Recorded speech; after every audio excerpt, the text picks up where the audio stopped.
122 है नालो कौन अस्सी को अशरफ अली मंगी सही है 122 है ओके सही है टाइम तो सही बात चल रहा है रात को ये सही ये सब बढ़िया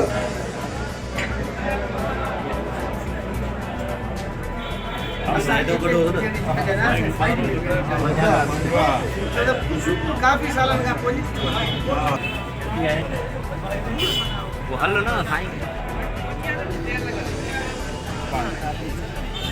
वही तो टक्का बचा जा भाई